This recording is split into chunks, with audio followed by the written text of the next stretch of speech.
नमस्कार। आइए बात करता हूं सबसे पहले मैं आपकी कनिष्ठा उंगली के बारे में। कनिष्ठा उंगली की लंबाई आपकी सूर्य की उंगली के प्रथम पर्व तक पहुंची हुई है। जब इस प्रकार की उंगली होती है, व्यक्ति बुद्धिमान होता है, विवेकी होता है, साथ ही साथ सही बात को सही समय पर ग्रहण कर लेता है और सही निर्णय लेकर के जीवन में उन्नति प्राप्त करने के लिए जो अच्छी उंगली होनी चाहिए वो आपके पास में मौजूद है। यहाँ पर यदि मैं देखता हूँ तो इसके तीनों के तीनों पर्व एकदम क्लियर हैं। कोई बहुत ज़्यादा मानसिक दबाव नहीं, कोई व्यवहार में किसी प्रकार की खराबी नहीं और धन के सामान्य से साधन। आइए बात करता हूँ सूर्य की उंगली के लिए। सूर्य की उंगली जीवन में उन्नति प्राप्त करने के लिए, ऊंचाइयों को प्राप्त करने के लिए इस उंगली को देखा जाता है। अभी इसके सेकंड पर्व पर ज़्यादा खड़ी हुई रेखा नहीं है, थर्ड पर्व पर ही है। यहाँ पर यदि मैं देखता हूँ तो किसी प्रकार के कोई भी रोग के बड़े निशान यहाँ पर नहीं है। साथ ही साथ किसी भी प्रकार की बदनामी का भी यहाँ पर कोई योग नहीं है। उंगली बिल्कुल शनि की उंगली के साथ चिपकी हुई है। अपने माता पिता की सेवा करने वाले, उनसे प्रेम भाव रखने वाले व्यक्ति हैं, बुढ़ापे तक उनकी सेवा करेंगे। यहाँ पर आपकी शनि की उंगली की बात कर लेता हूँ, जो धन के लिए जानी जाती है, साथ ही साथ धन के साथ स्वास्थ्य की स्थिति के लिए ज़्यादा इसको देखा जाता है। वैसे तो बहुत सारे कार्यों के लिए देखा जाता है, लेकिन मोटी स्थिति में अगर यहाँ देखता हूँ तो किसी भी बड़े रोग के यहाँ पर कोई संकेत नहीं और धन के आगमन भी यहाँ पर सामान्य स्रोत वर्तमान में भी हैं। आइए बात करता हूँ इसके बाद में आपकी बृहस्पति की उंगली के बारे में। बृहस्पति की उंगली पत्नी सुख सहयोग, साथ ही साथ संतान सुख सहयोग के लिए जानी जाती है। यहाँ के तीनों पर्व एक थोड़ी सी उंगली जब हट करके हो जाए तो व्यक्ति अपने ईश्वर के प्रति बहुत ज़्यादा आश्वस्त होता है और उसकी अपने पर कृपा मानता है, उसकी पूजा पाठ अच्छी तरीके से करता है, थोड़ा सा अभिमानी होता है, यानी कॉन्फिडेंस ज़्यादा होता है। अभिमानी से मेरा मतलब यहाँ है कि उसे अपने काम पर ईमानदारी से करने के पक्ष में रहने वाला व्यक्ति होता है। तो ये अच्छे सिंबल्स हैं। यहाँ पत्नी से सहयोग भी ठीक है और साथ ही साथ संतान का सुख सहयोग भी प्राप्त होगा। आइए बात करता हूँ मैं आपके बुध पर्वत के बारे में। बुध का पर्वत व्यक्ति के जीवन के अंदर अच्छे धन के स्रोतों को दिखलाने के लिए ये पर्व है। यहाँ पर इस पर्व को यदि मैं देखता हूँ, सामान्य सा थोड़ा सा हल्का सा उठा हुआ है और दो से तीन रेखाएं दिखाई देती हैं, यानी कुल मिलाकर के ये वो स्रोत नहीं है जिससे मैं ये कह सकूं कि व्यक्ति करोड़ों रुपए में खेल रहा है। कुल मिलाकर व्यक्ति का दैनिक चर्या का जो जरूरतें हैं उन्हें व्यक्ति पूरी कर पाता है। ऐसे धन के आगमन वर्तमान में है। आइए बात करते हैं सूर्य की उंगली के बारे में। सूर्य पर्वत, सूर्य उंगली के बाद सूर्य पर्वत, और सूर्य पर्वत का यहाँ पर किसी भी प्रकार की ऐसी कोई रेखा नहीं जो राज्य सरकार से कोई लाभ मिल सके, कोई राज्य सरकार से संबंधित कार्यों से लाभ मिल सके, कोई राजनीतिक क्षेत्र से लाभ मिल सके। सामान्य सा व्यक्ति का यहाँ पर यश है, सम्मान है। मैं बात करता हूँ इसके बाद भाग्य पर्व की रेखाओं के बारे में। भाग्य पर्व की रेखाएं अभी कुछ इलझकर चल रही हैं, यानी कुल मिलाकर कह सकता हूँ कि भाग्य वर्तमान में साथ देने की स्थिति में नहीं है। हाँ, सामान्य सा उठा हुआ है, सामान्य सा दबा हुआ है, बस ठीक है, अपना काम चल रहा है। तो बहुत अच्छा यहाँ पर सम्मान आपका यहाँ पर शनि पर्व दिखलाई नहीं दिया, भाग्य पर्व दिखाई नहीं दिया। मैं बात करता हूँ बृहस्पति के पर्व के बारे में। बृहस्पति के पर्व के बारे में कहा जाता है कि इस पर्व पर यदि खराब चित्र हो जाएं, यदि खराब रेखाएं बन जाए, तिल बन जाए, दीप बन जाए, यव बन जाए या एक्स के चिन्ह बन जाए, कुछ भी बुरे चिन्ह हो जाते हैं तो व्यक्ति के फलों में ज़्यादा कमी करता है।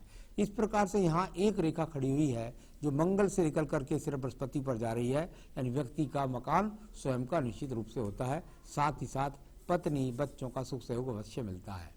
यहाँ पर बात करता हूँ मैं हृदय रेखा के बारे में। जो हृदय रेखा है वो बहुत ही अनुकूल अवस्था में जाकर के बृहस्पति पर्व की तरफ देख करके चलती है, यानी कि व्यक्ति अपने हृदय से बहुत बैलेंस व्यक्ति है।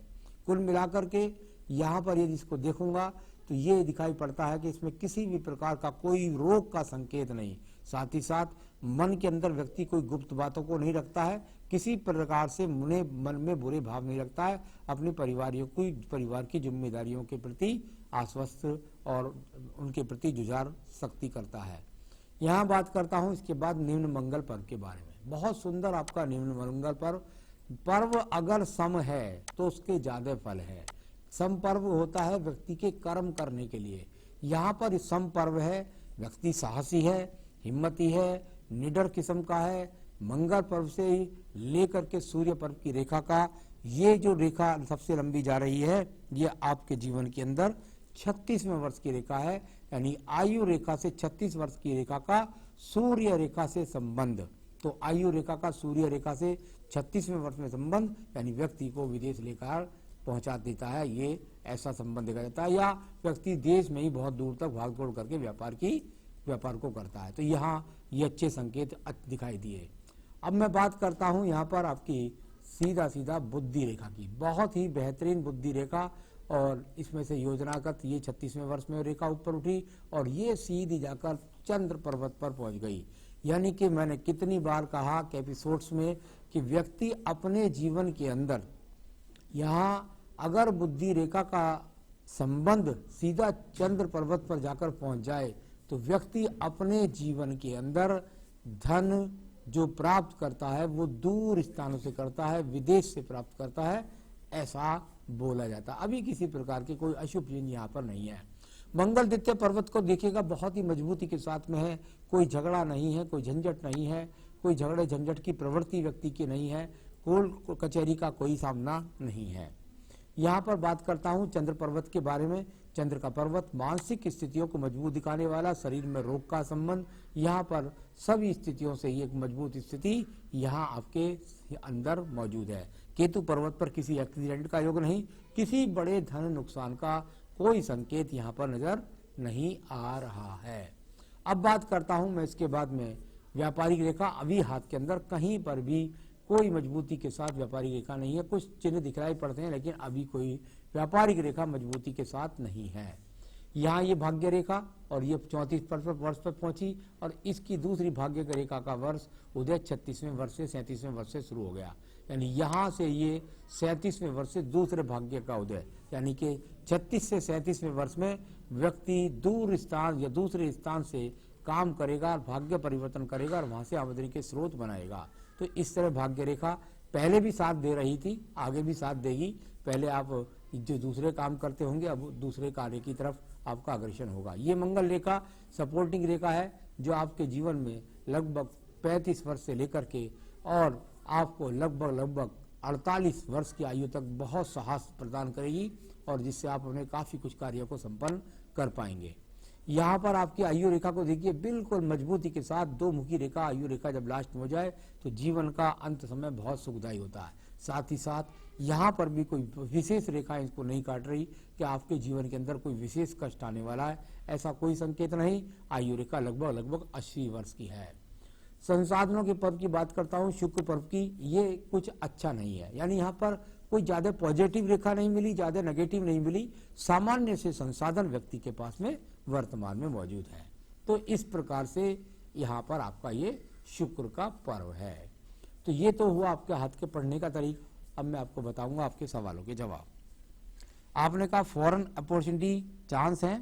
मैंने आपको बताया था एक रेखा आयु रेखा से भी दिखला रही है संबंध सूर्य पर्व का, और साथ ही साथ आपकी जो है बुद्धि रेखा भी पूरे पर हाथ को पार करके चली गई है, और यहाँ हृदय रेखा का संबंध भी बृहस्पति पर्व से होता है। तो व्यक्ति फॉरेन अवश्य जाता है। तो संकेत यहाँ पर पूरी तरीके से वर्तमान में एकदम बने हुए। 36 से या 37वें वर्ष में आप विदेश जरूर जाएंगे, आपको ऐसा चांस अवश्य मिलेगा।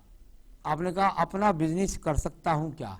जहां तक मेरा अपना सवाल है, मैं अभी आपसे कहूंगा कि लगभग आप कृपया करके अभी 4 से 5 साल मुझे कोई रेखा हाथ के अंदर ऐसी दिखाई नहीं पड़ती कि मैं ये कह सकूं कि आप व्यापार करें। कृपया करके किसी व्यापार का रिस्क अभी ना उठाएं। 4 से 5 साल तो मैं पक्का कह सकता हूं, इससे आगे रेखाएं और बन जाती हैं हाथ में, इसलिए मैं आगे तक नहीं बोल सकता। फ्यूचर अपॉर्चुनिटी ठीक ठाक है आपके पास, कोई चिंता की बात नहीं है। कैरियर लाइफ ओके रहेगी आपकी। और आपने कहा कि मेरे लिए जॉब अच्छा है, बिजनेस, बिल्कुल जॉब ही आपके लिए अच्छी है। अभी कृपया करके आप 4-5 साल बिजनेस में हाथ ना डालें। तो अगर आपके जीवन के अंदर आपने पूछा है कौन से सूटेबल बिजनेस बनते हैं, मेरे हिसाब से आपका मंगल पर्व का बहुत अच्छा इन्वॉल्वमेंट है। आप कंस्ट्रक्शन के काम कर सकते हैं, मटेरियल के काम कर सकते हैं। कंस्ट्रक्शन में मटेरियल जो सप्लाई होता है उसको कर सकते हैं, और इंटीरियर डेकोरेटिव भी आप कर सकते हैं थोड़ा बहुत। तो प्रॉपर्टी का काम कर सकते हैं।